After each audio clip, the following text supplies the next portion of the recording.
নমস্কার, কেমন আছেন আপনারা সবাই? চলে এসেছি আবার নতুন একটা ভিডিও নিয়ে। আজকে গুড ফ্রাইডে আর ভোর এখন ওই 4:30 মতো বাজে। এখন ভোর আমরা সবাই রেডি হয়ে গিয়েছি আর পরপর 3 দিন ছুটি, তাই আমরা একটু বেড়াতে যাচ্ছি। আমরা সব রেডি হয়ে দাঁড়িয়ে আছি আজকে হরিদ্বারের মুখে রওনা হওয়ার মুখে, কিন্তু গাড়ির জন্য আমরা সব দাঁড়িয়ে আছি। অনেকক্ষণ থেকে আমাদের 4টে আসার টাইম, কিন্তু এখন 5টা বেজে গিয়েছে, এখনও পর্যন্ত গাড়ি জমলো না। এই জন্য আমরা অপেক্ষা করে আছি। আমার বাবা কিছুদিন আগেই গুরগাঁওতে এসেছেন আর ছুটিও আছে, তাই এই সুযোগে সবাই মিলে একটু ঘুরতে চলে যাচ্ছি। আমাদের গাড়ি আসার কথা ছিল 4টের সময়। আমরা সেই মতো উঠে রেডি হয়েছিলাম, কিন্তু উনি ঘুমিয়ে পড়েছিলেন, তাই আসতে একটু লেট হয়ে গিয়েছিল। একটু লেট মানে আমাদের কাছে বেশ অনেকখানি, ওই 1.5 ঘন্টা মতো লেট হয়েছিল। আমাদের বেরোতে 5:30 বেজে গিয়েছিল। এই যে এখন সব মালপত্র গাড়িতে তোলা হয়ে গিয়েছে, এবার চলুন রওনা দিই। এখান থেকে একটু ভোরই বেরোনোর ইচ্ছা ছিল, কারণ যেতে তো অনেকটাই সময় লাগবে, আবার গরমও বেশ পড়েছে, তাই যত তাড়াতাড়ি পৌঁছে যাওয়া যায় তত তাড়াতাড়ি ভালো। কিন্তু কি আর করা যাবে, বেশ অনেকক্ষণই লেট হয়ে গেল আমাদের। চলুন, এবার গাড়িও চলে এসেছে আর আমরা উঠেও পড়েছি।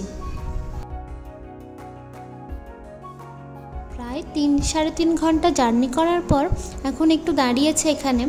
এখন ওই 9টা মতো বাজে, একটু চা একটু জলখাবার খেয়ে নেওয়ার জন্য, কারণ অনেকক্ষণ বেরিয়েছি তো, আর সকলেরই একটু একটু খিদে পেয়ে গিয়েছে।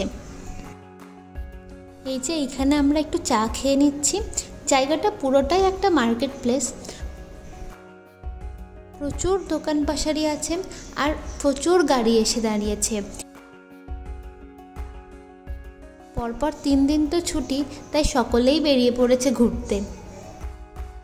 ওখানেই আমরা চাটা খেয়ে নিয়েছিলাম। চা খাওয়ার পর এই যে হলদিরামে এসেছি একটু ব্রেকফাস্ট করার জন্য। আমার বাবা আর আমার হাজব্যান্ড খেয়েছে পুরি সবজি, আর মা আর আমি নিয়েছিলাম ইডলি। আমার মা আবার ইডলি খেতে খুবই ভালোবাসে। চলুন, পেট পুজো হয়ে গিয়েছে, এবার গাড়িতে উঠে পড়েছি। এবার একবারে টান গিয়ে হরিদ্বারে নামবো। হোটেল আমাদের আগে থেকেই বুক করা আছে, তাই আমাদের ওইখানে একটু সময়টাও বাঁচবে আর একটু ঘুরতেও হবে না হোটেল খোঁজার জন্য। খুব বেশি দিনের প্রোগ্রাম নয়, ওই 5-6 দিনের মধ্যেই আমরা চলে আসবো। আবার আমাদের ইচ্ছা ছিল 10টার মধ্যে যাতে আমরা পৌঁছাতে পারি, কিন্তু সেটা তো আর হয়নি, কারণ বেরোতেও একটু লেট হয়ে গিয়েছিল 1.5 ঘন্টা মতো, তাই পৌঁছাতেও একটু বেলা হয়ে গিয়েছে।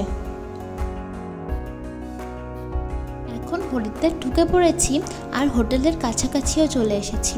আমাদের হোটেলটা ছিল হারকি পৌড়ি ঘাট থেকে ওই মিনিট 5-এর রাস্তা, এইটুকু দূরত্বে। একদম ঘাটের উপরে যে হোটেলগুলো ছিল সেগুলো আমরা পাইনি, বেশিরভাগ হোটেলেই রুম অ্যাভেলেবেল ছিল না। এই যে আমরা হোটেলে পৌঁছে গিয়েছি আর আমাদের ওয়েলকাম ড্রিঙ্কও দিয়ে দিয়েছে। আমপানার শরবতটা এত সুন্দর ছিল, আর গরমে এসে বাইরে থেকেই ঠান্ডা আমপানার শরবত খেতে যে কি ভালো লাগছিল সে আর কি বলবো। চলুন, এবার ঘরে চলে এসেছি। ঘরটাও বেশ ভালো, আমাদের 2টো ঘর নেওয়া হয়েছে, একটা মাদের একটা আমাদের। চলুন এবার চটপট রেডি হয়ে নিই, এমনিতেই আমরা লেটে চলছি। একবারে স্নান করে রেডি হয়ে বেরিয়ে যাব, আর বাইরেই লাঞ্চ করে নেব, আর লাঞ্চ করে তারপরে চণ্ডীমাতা, মনসা মণ্ডপ এগুলো ঘুরে আসবো। আবার বলো। আমরা এখানে হরিদ্বারে 12টার সময় এসে পৌঁছেছি। এরপর আমরা 12:30টার সময় ঘর পেয়েছি। তারপর আমরা স্নান করে 1টা নাগাদ এখন আমরা দুপুরের লাঞ্চ করার জন্যে দাদা বৌদির হোটেলে যাচ্ছি। এরপরে আমরা রোপওয়ে করে মনসা দেবী ও চণ্ডী দেবীর মন্দির দেখবো। এই যে দাদা বৌদি হোটেলে ঢুকে পড়েছি, আর আমরা অর্ডার দিয়েছি স্পেশাল থালি, যেটা ছিল সেইটা একটা 80 টাকার থালি হয়, সেটাও আপনাকে আনলিমিটেড দেবে। আর এই যে স্পেশাল থালিটা, এটা আপনাকে সাজিয়ে গুছিয়ে এরকম বাটি করে সব তরকারি সাজিয়ে তারপরে দেবে। গরম ভাত, উচ্ছে ভাজা, ঝুরঝুরে আলু ভাজা, বেগুনি, ডাল, আলু পোস্ত, ধোকার ডালনা, চাটনি আর টক দই। খাবারের স্বাদও দুর্দান্ত। এই যে আমরা এখন খাওয়া দাওয়া সেরে মৌরি চিবাতে চিবাতে চলে এসেছি বাইরে। আর এখন ওয়েট করছি আমরা মনসা মণ্ডপ বা চণ্ডী মণ্ডপ যাওয়ার জন্য। এখান থেকে একবারে অটো করে ওখানে চলে যাব। এই যে অটো পেয়ে গেছে, চলুন এবার উঠে পড়ি। আমাদের যেখানে নামিয়ে দিয়েছিল সেখান থেকে অনেকটা সিঁড়ি দিয়ে নেমে নিচে রোপওয়ের কাউন্টার মনসা দেবী মন্দির যাওয়ার জন্য। আর রাস্তাটা পুরোটাই দুদিকে বিভিন্ন রকমের দোকান দিয়ে সাজানো। এই যে এইখানে এসে আপনাকে লাইন দিয়ে দাঁড়িয়ে রোপওয়ের জন্য টিকিট কাটতে হবে। চারিদিকে প্রচুর দোকান আর লোকজনও প্রচুর। টিকিট আমরা পেয়ে গেছি, কিন্তু রোপওয়েতে যাওয়ার জন্য এখানেও আমাদের ঘন্টাখানেক অপেক্ষা করতে হবে। তাই ফ্যান দেখে আমরা সবাই মিলে এখানে বসে পড়েছি। আর বাইরে যা গরম সে আর কি বলবো, কিন্তু এখানে প্রচুর লোকজন ওয়েট করছে একসাথে।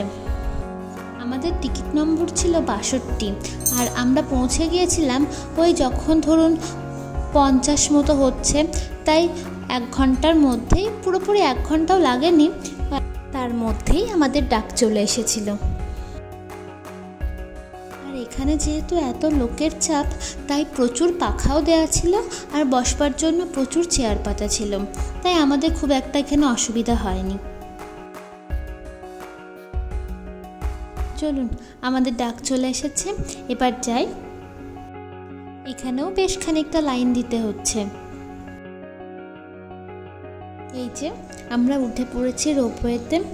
আর ওপর থেকে নিচটা এত সুন্দর দেখতে লাগছে, আর চারিদিকটা ফুল দিয়ে সাজানো, জানেন কি যে অপূর্ব লাগছে সে আর কি বলবো। প্রকৃতির সৌন্দর্যতা আর ভাষায় প্রকাশ করা যায় না, সে বড্ড কঠিন ব্যাপার। শুধুমাত্র চোখই সেটা উপলব্ধি করতে পারে। তাই প্রাকৃতিক সৌন্দর্য কতটা উপভোগ করছি সেটা বলে বোঝানো একটু টাফ। চারদিকটা একটু খোলা বলে আমার মা একটু ভয় পাচ্ছিল, কিন্তু তারপরে ঠিক হয়ে গিয়েছিল।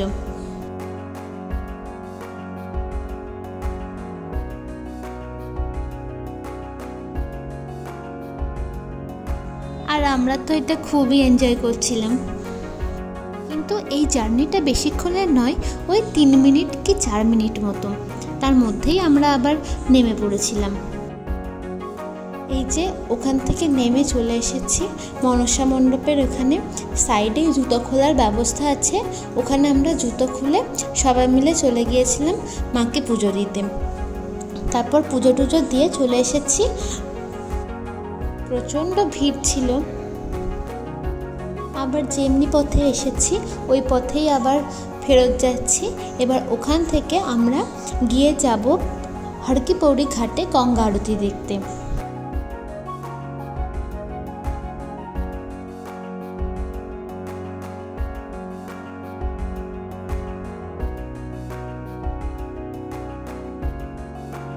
ওখান থেকে একটা অটো করে আমরা এই হরকিপৌড়ি ঘাটে চলে এসেছিলাম। গঙ্গা আরতি ওই শুরু হয় 6:30 থেকে 7টার মধ্যে। আমরা একটু আগেই পৌঁছে গিয়েছিলাম। তারপর ঘাটটা একটু ঘুরে ঘুরে দেখে আর আমরা ঠিক সময় মতো জায়গায় চলে গিয়েছিলাম। আর আমাদের একটু অটো নামিয়ে দিয়েছিল একটু আগেই, তাই হাঁটতে একটু বেশিই হয়েছিল। এখন এই গঙ্গা আরতির জন্য প্রস্তুতি নেওয়া চলছে, আর একটু পরেই শুরু হবে আরতি। আমরা খুব ভালোভাবে আরতি দর্শন করেছি। চারিদিকে পরিবেশটাও খুবই ভালো ছিল। প্রথমে আরতিটা হয় মন্দিরে, তারপর ওই 7টা নাগাদ মা গঙ্গা আরতি হয়।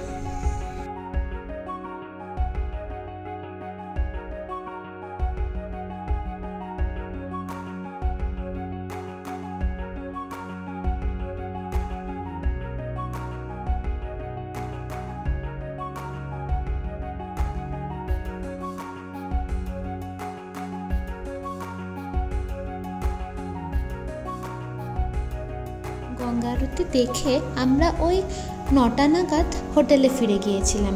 আর যাওয়ার সময় মাঝে দোকানগুলো একটু ঘুরে ঘুরে দেখছিলাম আমি আর মা।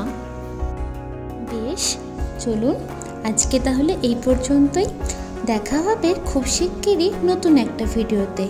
সবাই ভালো থাকবেন, সুস্থ থাকবেন, সাবধানে থাকবেন আর খুব আনন্দে থাকবেন। আর ভিডিওটি যদি ভালো লাগে লাইক, কমেন্ট, শেয়ার আর সাবস্ক্রাইব করে পাশে থাকবেন।